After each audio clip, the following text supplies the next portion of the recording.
Israel Hamas യുദ്ധത്തിൽ വെടിനിർത്തൽ പദ്ധതിയോട് ആദ്യം യോജിച്ച ഹമാസ് വീണ്ടും ഈജിപ്തിൽ ചർച്ച നടത്തുമെന്ന് വാർത്ത വരുന്നു. മാത്രമല്ല, ഇസ്രയേലി ആക്രമണത്തിൽ 30 പേർ കൂടി പശ്ചിമേഷ്യയിൽ കൊല്ലപ്പെട്ടു എന്ന വാർത്തയും വരികയാണ്. അതേസമയം അമേരിക്കൻ സർവകലാശാലകളിൽ ഈ പലസ്തീൻ അനുകൂലികളും അതുപോലെ പോലീസും തമ്മിൽ ഏറ്റുമുട്ടൽ തുടരുന്നുവെന്ന വാർത്തയും പാശ്ചാത്യ മാധ്യമങ്ങൾ റിപ്പോർട്ട് ചെയ്യുമ്പോൾ പി ജെയിംസ് വിശദാംശങ്ങളുമായി നമുക്കൊപ്പം ചേരുന്നു ആഴത്തിൽ പരിശോധിക്കാൻ. Good morning P James. Good morning S K. Hi James, കാര്യങ്ങളൊക്കെ കുഴപ്പമില്ലാതെ പോകുന്നുണ്ടല്ലോ? അത് തന്നെ വലിയ കാര്യം. ചൂടുണ്ട്. പക്ഷേ എനിക്കൊന്ന് ഈ വാർത്തയുടെ ചൂടുകൊണ്ട് കാലാവസ്ഥയുടെ ചൂടുകൊണ്ട് പിക്ക് ഏതാ ഇഷ്ടം? അല്ല, രണ്ടും ഇഷ്ടം. ഒരു ചൂടനായി മാറട്ടെ എന്ന് ആശംസിക്കുന്നു പി ജെയിംസ്. വരും കാലത്ത് മനസ്സിൽ തണുപ്പുണ്ട് എസ് കെ. എന്തായാലും ഇസ്രായേലി ഹമാസ് യുദ്ധം തണുപ്പ് മറ്റുള്ള ആളുകളിലേക്ക് പ്രവഹിപ്പിക്കണ്ട. ഓക്കെ, കുഴപ്പമില്ല. പി നമ്മുടെ പശ്ചിമേഷ്യയിലേക്ക്. ഇസ്രായേൽ ഹമാസ് യുദ്ധം തീരുന്ന ലക്ഷണമില്ല എന്ന് തന്നെയാണ് ഇപ്പോൾ നമുക്ക് തോന്നുന്നത്. പക്ഷേ ഒരു പോസിറ്റീവായിട്ടുണ്ടായിരിക്കുന്ന കാര്യം, ഇന്നലെ ഹമാസ് ഏതാണ്ട് ഇസ്രായേൽ പറഞ്ഞ പദ്ധതി തള്ളിക്കളഞ്ഞു എന്ന രീതിയിലാണ് റിപ്പോർട്ടുകൾ വന്നിരുന്നത്. ഇപ്പോൾ വീണ്ടും അവരൊരു പുനർചിന്തയ്ക്ക് തയ്യാറായിരിക്കുന്നു എന്നതിൻ്റെ സൂചനയായിട്ട് ഈജിപ്തിലേക്ക് അവർ വീണ്ടും ഹമാസ് ചർച്ചയ്ക്ക് എത്തുന്നു. ചർച്ചയിൽ അനുകൂലമായിട്ടുള്ള തീരുമാനമുണ്ടായാൽ ഒരുപക്ഷെ താൽക്കാലിക വെടിനിർത്തലിനുള്ള സാധ്യതയുണ്ട്.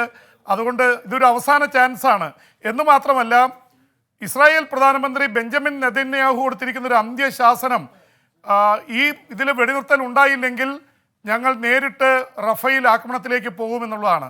അദ്ദേഹം നേരത്തെ പറയുന്നുണ്ട്, ഇനിയിപ്പോൾ വെടിനിർത്തൽ ഉണ്ടായാലും റഫ ആക്രമിക്കുന്നതിൽ നിന്ന് പിന്മാറില്ല എന്ന് ബെഞ്ചമിൻ നെതന്യാഹു പറയുന്നുണ്ട്. പ്രത്യേകിച്ച് എസ്കെൻ അറിയാലോ, അവിടുത്തെ തീവ്ര വലതുപക്ഷ സംഘടനകളായിട്ടുള്ള സിയോണിസ്റ്റുകളുടെ പിന്തുണയോടെയാണ് നെതന്യാഹു അധികാരത്തിലിരിക്കുന്നത്. അവർ പറയുന്നത് വെടിനിർത്തൽ പ്രഖ്യാപിച്ചാൽ ഞങ്ങൾ മന്ത്രിസഭയ്ക്കുള്ള പിന്തുണ പിൻവലിക്കുമെന്നാണ്.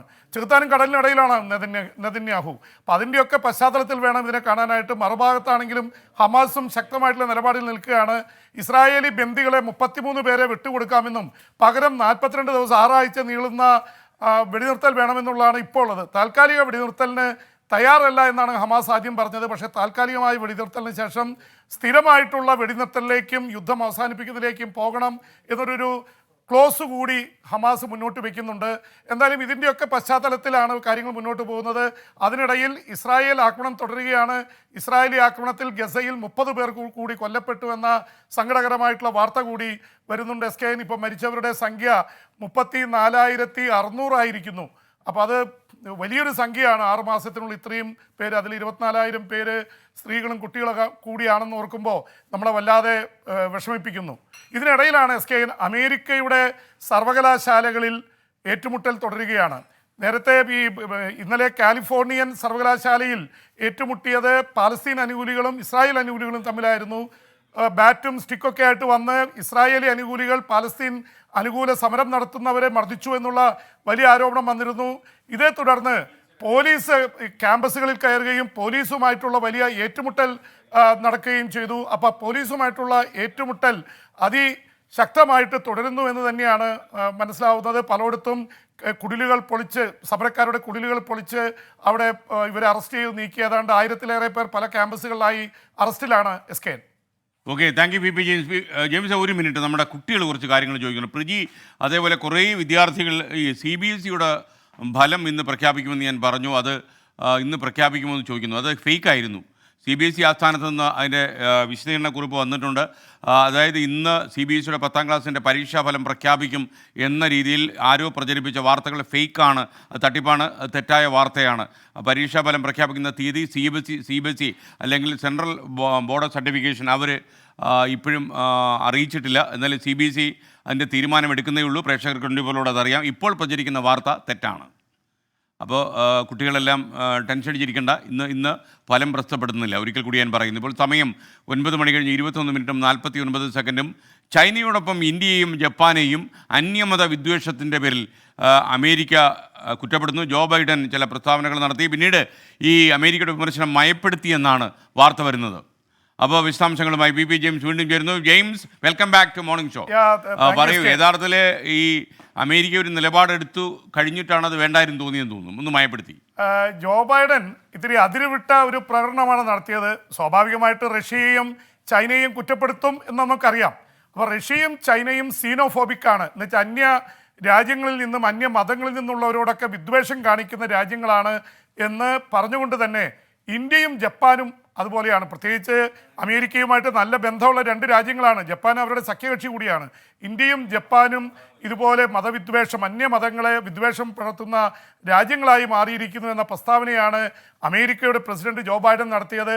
പിന്നീട് ഇത് ഇന്ത്യയും ജപ്പാനെയും വല്ലാതെ വിഷമിപ്പിച്ചെന്ന് മാത്രമല്ല, അവർ പ്രതികരിക്കുന്നുള്ള അവസ്ഥ വന്നപ്പോഴേക്കും അവിടുത്തെ പ്രസ് സെക്രട്ടറി വൈറ്റ് ഹൗസിലെ പ്രസ്താവനയുമായി രംഗത്ത് വന്നു. അദ്ദേഹം അങ്ങനെ ഉദ്ദേശിച്ചില്ല എന്ന് മാത്രമല്ല, ജപ്പാൻ പ്രധാനമന്ത്രിയെയും ഇന്ത്യൻ പ്രധാനമന്ത്രിയെയും ഇവിടെ വിളിച്ചു വരുത്തി ക്ഷണിച്ച് വലിയ രീതിയിൽ വലിയ റെസ്പെക്റ്റോടു കൂടി കാണുന്ന ആളാണ് ജോ ബൈഡൻ എന്ന് പറഞ്ഞുകൊണ്ട് രണ്ടാമത് പ്രസ്താവന ഇറക്കി. എന്തായാലും ഇന്ത്യയും ജപ്പാനും ഇതിനെക്കുറിച്ച് പ്രതികരിച്ചിട്ടില്ല. ചൈനയും റഷ്യയും ശക്തമായിട്ടുള്ള പ്രതിഷേധം അറിയിക്കുന്നുണ്ട്. പക്ഷേ അത് അവർ ഇത് ചെയ്യുന്നില്ല. പക്ഷേ ഇന്ത്യയും ജപ്പാനും പേരിങ്ങനെ കടന്നു വന്നതിൽ വല്ലാത്ത രീതിയിലുള്ള എതിർപ്പുകൾ ഉണ്ടായിട്ടുണ്ട് സ്കേൻ. എന്ന് മാത്രമല്ല, ഈ റഷ്യയും ചൈനയുടെയും ഭാഗത്ത് ഇന്ത്യയും ജപ്പാനെയും പ്ലേസ് ചെയ്യുന്ന തരത്തിൽ അമേരിക്ക പോയിരിക്കുന്നു എന്നുള്ളതാണ്. ഇത് തെരഞ്ഞെടുപ്പ് പ്രചരണത്തിൻ്റെ ഭാഗമായിട്ട് കൂടിയാണ്. കാരണം അമേരിക്കയിൽ ഇമ്മിഗ്രൻസ് വന്നതുകൊണ്ടാണ്, മറ്റു രാജ്യങ്ങളിൽ നിന്നുള്ള കുടിയേറ്റക്കാർ വന്നതുകൊണ്ടാണ് അമേരിക്ക ഇത്രയും വലിയ രാജ്യമായി മാറിയത്.